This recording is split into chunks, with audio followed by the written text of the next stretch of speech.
السلام علیکم پیارے دوستوں، آج میں آپ کو ایک بہت ہی دلچسپ کہانی سناؤں گی۔ جنگل کے قریب ایک چھوٹی سی آبادی تھی۔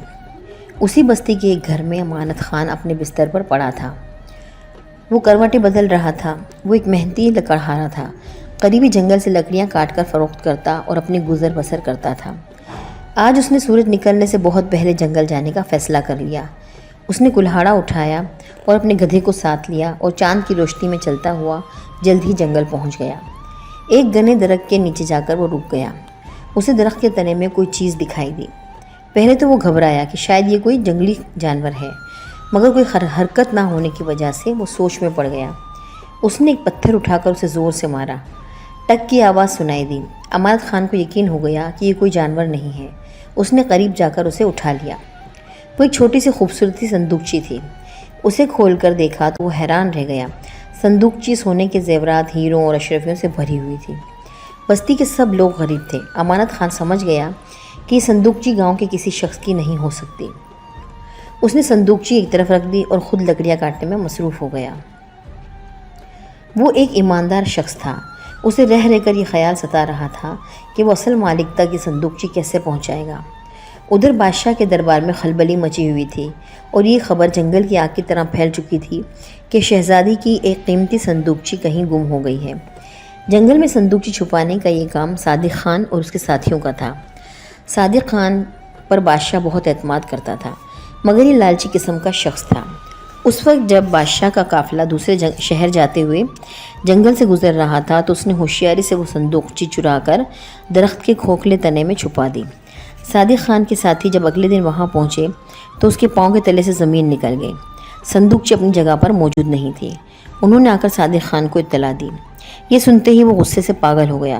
اس نے سوچا کہ اگر معاملہ کچھ دن میں ٹھنڈا پڑ گیا تو وہ صندوقچی کو اپنے پاس رکھ لے گا، اور اگر معاملہ نہ دبا تو وہ بادشاہ کو صندوقچی دے کر یہ کہہ کر واپس کر دے گا کہ اس نے جنگل میں اسے تلاش کیا ہے۔ اس طرح وہ انعام بھی وصول کر لے گا۔ بادشاہ خود بھی اس معاملے میں بہت پریشان تھا، اور اس پریشانی کی خاص وجہ یہ بھی تھی کہ ملک کے خفیہ منصوبوں کے کاغذات بھی وقتی طور پر اسی صندوقچی میں رکھ دیے گئے تھے۔ بادشاہ کو یہ فکر کھائی جا رہی تھی کہ اگر یہ کاغذات دشمن ملک کے کسی آدمی کے ہاتھ لگ گئے تو ملک تباہی کے دہانے پر پہنچ جائے گا۔ دوسرے دن امانت خان جنگل میں لکڑیاں تلاش کرتے کرتے بہت دور نکل گیا۔ شام کو جب وہ اس درخت کے پاس سے گزرنے لگا جہاں سے اسے صندوقچی ملی تھی، اس نے کچھ لوگوں کو باتیں کرتے ہوئے سنا۔ وہ لوگ صندوقچی کے متعلق گفتگو کر رہے تھے۔ امانت خان نے پہلے تو سوچا کہ وہ فوراً جا کر ان کو صندوقچی کے بارے میں سب کچھ بتا دے۔ پھر اس کے دل میں خیال آیا کہ یہ لوگ کہیں ڈاکو اور لٹیرے نہ ہوں۔ وہ چھپ کر ان کی باتیں سننے لگا۔ یہ لوگ صادق خان اور اس کے ساتھی تھے۔ امانت خان کو ان کے سارے منصوبے کا علم ہو گیا۔ وہ آنکھ بچا کر وہاں سے چلا گیا۔ اگلے دن امانت خان بادشاہ کے محل کی طرف روانہ ہو گیا۔ بادشاہ نے اسے محل میں آنے کی اجازت دے دی۔ امانت خان نے بادشاہ سے سرگوشی کے انداز میں کہا، بادشاہ سلامت، آپ کی ایک صندوقچی گم ہو گئی ہے، میں اسے لے کر آیا ہوں۔ بادشاہ یہ سنتے ہی اچھل پڑا۔ امانت خان نے صندوقچی سامنے رکھ دی۔ بادشاہ نے صندوقچی کھولی تو اس کے اندر نظر ڈالنے کے بعد سکون کا ایک گہرا سانس لیا۔ اس میں تمام چیزیں بحفاظت موجود تھیں۔ امانت خان نے صادق خان اور اس کے ساتھیوں کے منصوبے کی تفصیل سے آگاہ کیا۔ بادشاہ نے کہا، نوجوان، اگر تم چاہتے تو اس صندوقچی کو اپنے پاس بھی رکھ سکتے تھے۔ اس میں جتنا خزانہ ہے وہ تمہاری آنے والی نسلوں کے لیے بھی کافی تھا۔